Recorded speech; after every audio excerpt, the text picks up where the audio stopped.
Olá, meus amores, bem-vindos a mais uma aula, né? Hoje, língua portuguesa. Então, nós vamos começar a nossa aula fazendo a correção, né, da atividade que ficou para vocês realizarem na aula anterior, né? Onde vocês iam fazer a leitura de um texto teatral, outra vez, era uma vez, né? Que é na seção Hora da Leitura.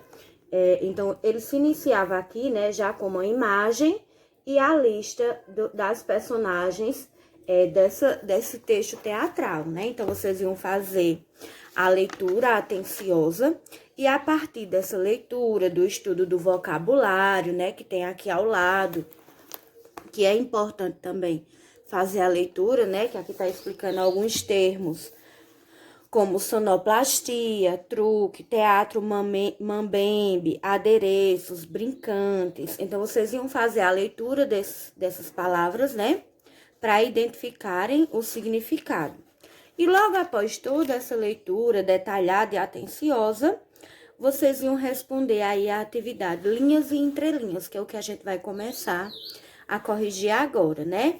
Que é relacionada a esse texto teatral. Era uma vez, outra vez, né? Então, vamos lá para a correção. Na questão 1, diz assim: onde acontece a cena inicial da história, onde a história começa, né? Então, a cena inicial dessa história acontece em uma praça. Algumas pessoas colocaram a céu aberto, né? Num ambiente aberto, mas complete aí que era uma praça, porque é o ambiente, né? Que é citado no texto. Então, a cena inicial dessa história acontece em uma praça. 2. Ao ler o texto, conclui-se que o poeta é um homem jovem ou mais velho. Justifique sua resposta transcrevendo um trecho do texto. Então, aqui, né, quem fez a leitura atenciosa ia perceber, né, que o poeta é um homem mais velho.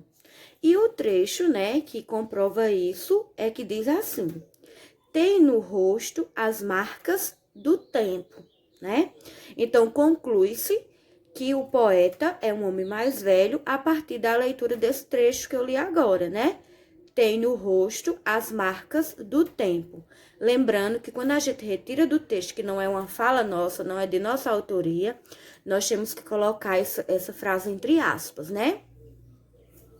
3. Explique como devemos interpretar o trecho a seguir. Aí é a fala do poeta, né? Quando ele diz, falando num tom recitativo.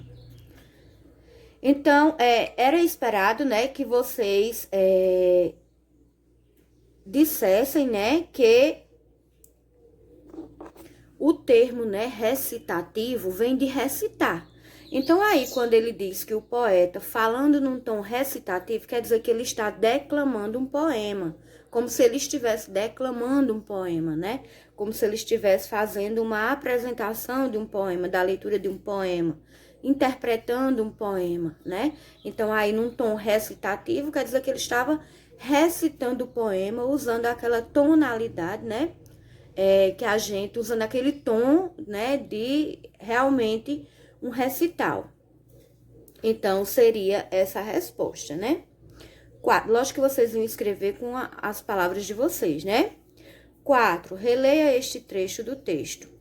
Tocam instrumentos, percussão, violão, flauta. A música nos remete a um frevo de bloco. Então, circule na letra A, né? Pede, circule o gênero musical citado no texto. Então, você ia circular aí frevo de bloco, né? Seria o gênero musical. B. Porque a palavra remeter no dicionário, procure a palavra remeter no dicionário e depois explica o que significa dizer que a música tocada na cena deve remeter o ouvinte a esse gênero musical. Então, aqui você ia dizer, né, que a palavra remeter tem o sentido de lembrar, né, de parecer ou de se aproximar do gênero musical, que era o frevo de bloco. Então, remeter é trazer uma lembrança, né? Remeter a esse gênero musical. Aí, a questão 5. Responda ao que se pede. Letra A. Explique Porque quando o poeta pede que os personagens saiam, um deles responde: mas já saímos, não tá vendo? Então, um deles, né, responde isso porque os personagens tinham acabado de sair do texto do próprio poeta, né? Então, por isso que ele diz, não tá vendo? Nós já saímos, não está vendo, né? Porque os personagens tinham acabado de sair do texto do próprio poeta. B. Qual problema impede que o poeta perceba esse acontecimento? O poeta, né, ele sentia-se sem inspiração. E por isso, né, ele não conseguia finalizar a peça de teatro que estava escrevendo. Então, é por isso que ele não percebia que tinha acabado, né, que os personagens tinham acabado. Porque a partir do momento que ele para de escrever, os personagens param de falar, né?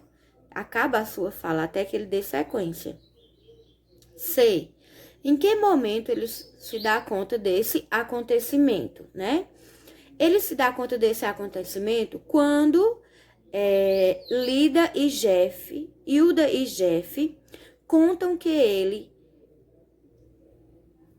para ele que estavam ali para ajudá-lo a escrever o final da história. Então, Hilda e Jeff, né, disseram a ele, estamos aqui para lhe ajudar a terminar a história. Então, foi daí que ele percebeu que ele não concluiu a história. Então, como era que os personagens iriam continuar a fala se ele tinha parado de escrever, né? Releia 6. Releia uma fala de Luluca. Luluca, você não perde essa mania de não acreditar nas coisas que faz. Tá na hora de parar com isso. Eu, hein? A que Luluca se refere? Então, Luluca se refere a si mesmo, né? E aos outros personagens do texto criado pelo poeta. 7. De acordo com o personagem Marcel, por que no teatro pode tudo? Aí veja aí que pode tudo está entre aspas, porque na verdade não se pode tudo, né? Então, no teatro pode tudo, entre aspas, porque é possível usar a imaginação, né? Então, a cena do teatro, né, ela leva muito à imaginação. Então, na imaginação da gente pode tudo. O que não pode tudo é na realidade, né? Então, no teatro pode tudo porque é possível usar a imaginação. 8. Releia mais um trecho do texto. Dani, né? A fala de Dani. Ah, é fácil. Você só precisa... Aí todos respondem, né? Inventar histórias. Por que você acha que a palavra histórias foi escrita com letra inicial maiúscula? Porque a gente sabe, né, que a palavra história não é um pronome, não é um substantivo próprio. Lá vai a gente trabalhando pronome, a gente confunde, né?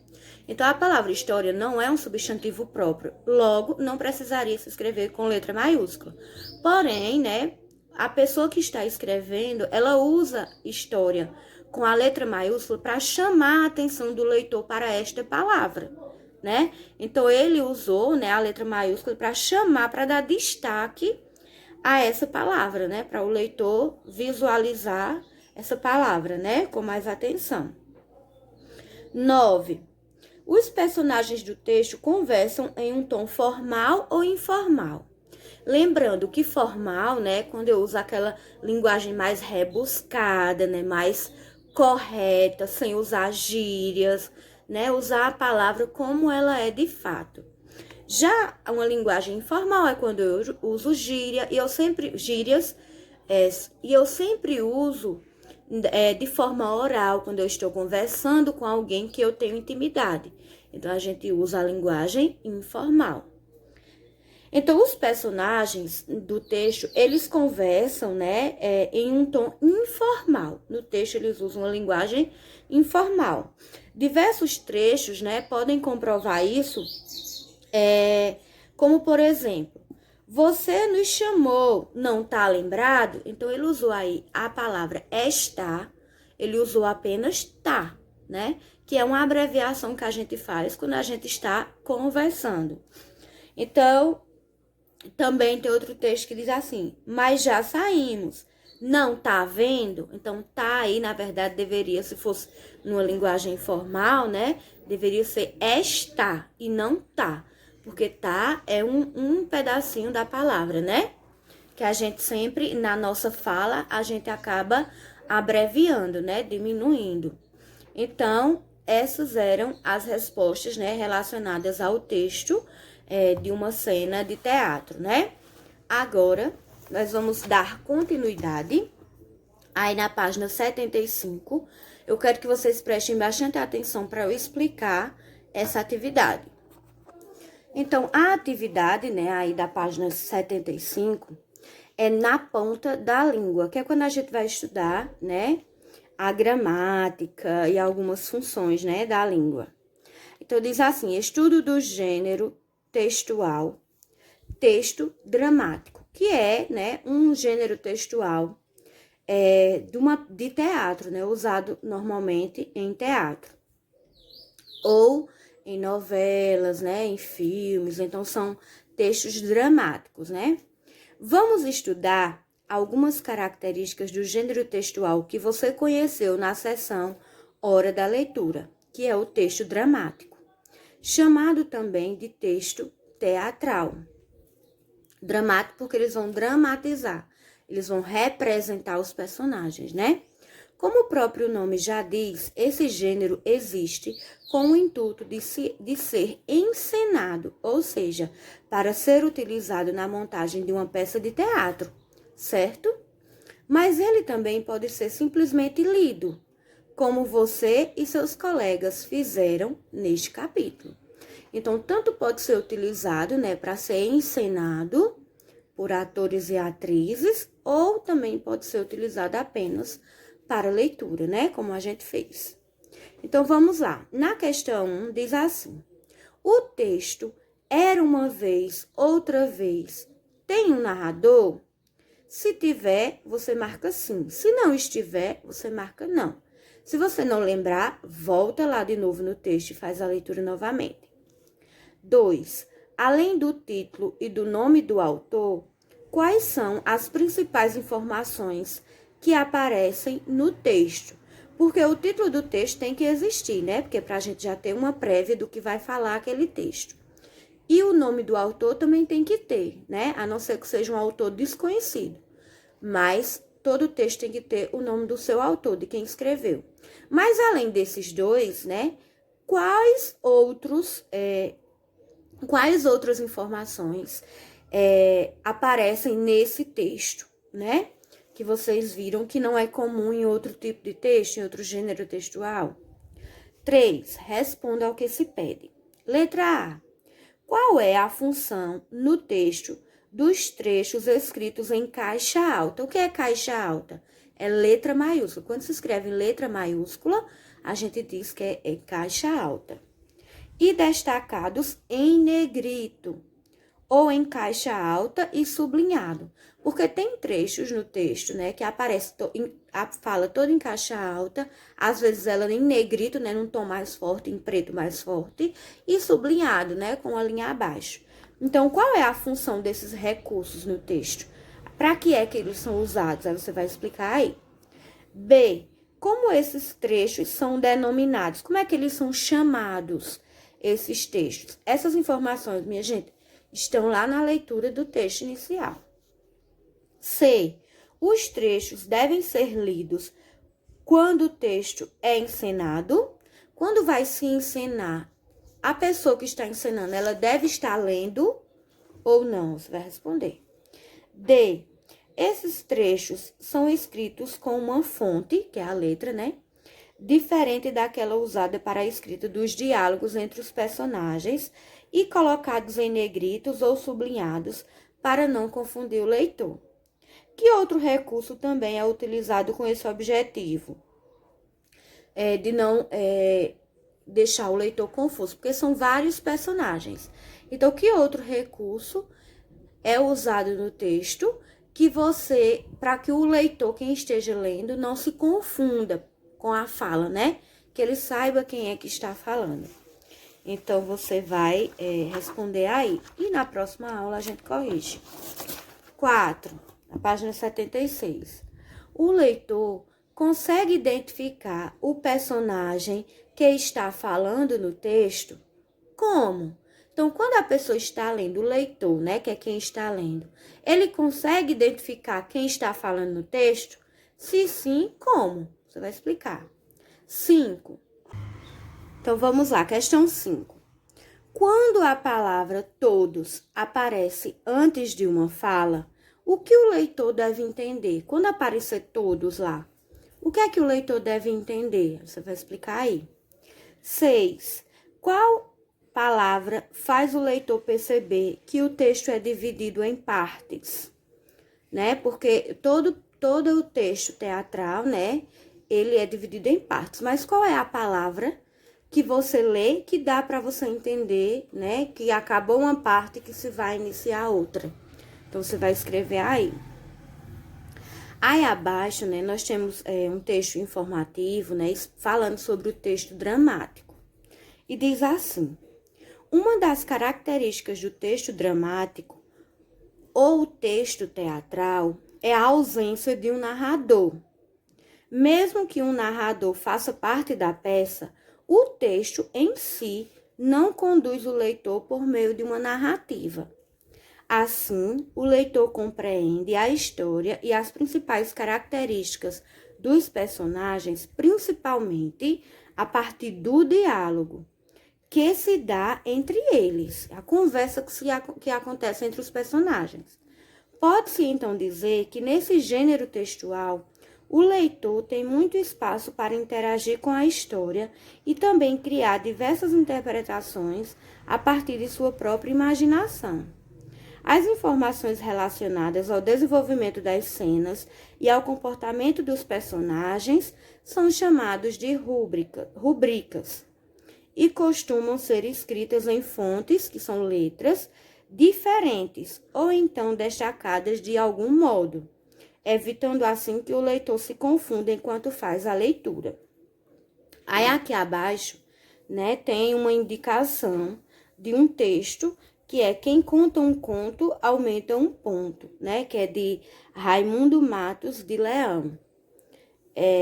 Aí diz assim: gostou da ideia de textos dramáticos? Gostaria de ler outros? Então embarque em Quem Conta um Conto Aumenta um Ponto, de Raimundo Matos de Leão. O livro reúne 5 histórias do folclore brasileiro, estruturadas em forma de texto dramático. Uma obra cheia de humor, poesia, ritmo e rimas, que convida você a se divertir muito, seja lendo, seja criando encenações, junto com os colegas.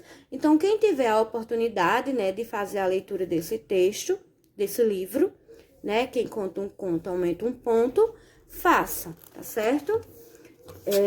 E agora, na página seguinte, minha gente, a gente tem a seção aí, é hora de escrever. Porém, essa atividade nós não vamos realizar. Por quê? Porque ela seria uma atividade coletiva com toda a turma, onde eu ia ser o escriba, né? Eu era quem iria escrever a história e vocês juntos iam criar um texto dramático, né? Só que essa nossa realidade que nós estamos vivendo hoje, né, nessas aulas remotas, não nos permite realizar essa atividade, né, de forma coletiva. Então, a gente não vai realizar essa atividade que era vocês juntos criarem um texto dramático, né? Como se fosse um texto para um teatro, né? Um teatro, uma peça de teatro. Então, a página 77 e 78 e 79, nós não vamos realizar, tá certo? Com exceção da página 79, da parte aí onde tem divirta-se, né? Essa parte aqui da página 79, você vai fazer no seu caderno, que é essa aqui, ó. Essa você vai fazer, você só não vai fazer até aqui. Então, vamos lá. Na seção divirta-se, está pedindo para você fazer a leitura dessa tirinha e responder no seu caderno. Como é produzido o efeito de humor na tirinha? O humor, né, é a parte engraçada da história, da tirinha. Então, o que é utilizado nas tirinhas para se passar, né, humor para quem está lendo? Para que fique engraçada a história para quem está lendo. Então, vocês vão responder isso aí. Vocês coloquem no caderno, né, o título, que é Atividade Divirta-se, página 79, e respondam aí como é que foi produzido o efeito de humor nessa tirinha aí. E também, para encerrar, né, esse capítulo, vocês vão realizar a atividade complementar, né? Que é continuando o gênero do texto, o gênero textual dramático, né? Então, tem aí, né, um trecho da cena 2, que é a continuação do texto dramático retirado da história Outra Vez Era Uma Vez. É a cena 2, vocês vão ler a cena 2 e vão responder do 1 ao 10, relacionado a esse texto. Tem também a atividade Vamos Relembrar, né? Que é assim, escreva um parágrafo explicando com suas palavras como podemos fazer uso das reticências. Então, a gente estudou em que situações nós usamos esse sinal de pontuação. Então, você vai escrever um texto aqui explicando, né? Quando a gente pode usar o sinal de reticências. Então, é um parágrafo, né? Um parágrafo não é uma linha, não é uma palavra, é um parágrafo. Aí, a gente tem, ó, bastante linha para você usar a sua imaginação, né? A sua criatividade e explicar aqui de forma clara quando se é usado a reticências. Agora, eu não quero que vocês retirem lá do módulo, né? Daqui do módulo. Eu não quero que vocês tirem do jeito que tá no módulo e colocar aqui, não. Você vai usar suas palavras para responder. Na questão 2, da Vamos Relembrar, é sobre pronomes demonstrativos. Vocês vão ter que procurar aí nesse diagrama, né? Pronomes demonstrativos e circular. São 2, 4, são 6. 6 pronomes demonstrativos que vocês vão procurar e vão escrever, né, aqui abaixo, esses pronomes. Diz assim, ó, encontre pronomes demonstrativos no diagrama e depois explique os usos que podemos fazer deles. Uma dica: os pronomes variáveis aparecerão escritos apenas no masculino singular. Então, vai aparecer apenas no masculino no singular, os variáveis, né? Só que aqui você vai encontrar no diagrama e vai explicar de que forma eles são usados aqui nessas linhas abaixo. 3. Complete o esquema abaixo com as principais características do gênero texto dramático, estudados nesse capítulo. Aí, no meio, nós temos texto dramático. Aí, tem a setinha de um lado, não possui um. O que é que não possui no texto dramático? Você vai colocar. Os nomes dos personagens são apresentados. Aí, tem tracinho de cada. Aí, tracinho, são 2 palavras que você vai encaixar aí.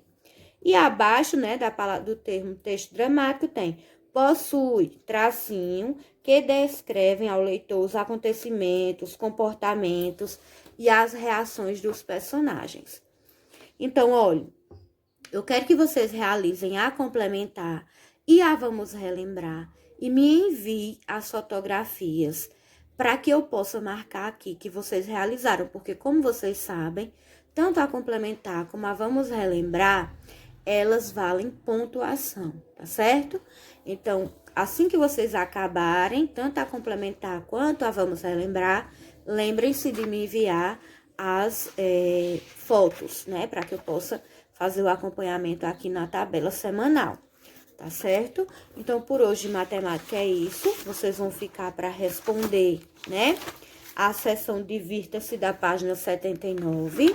A atividade complementar, que vai da página 80 a 82. E a Vamos Relembrar, que vai da 82 a 83, né? Pra gente encerrar este capítulo e irmos pro último capítulo desse material pra gente terminar logo, tá certo? Então, o mais rápido possível, vocês façam essas atividades e me enviem, né? A próxima aula de português será na segunda-feira.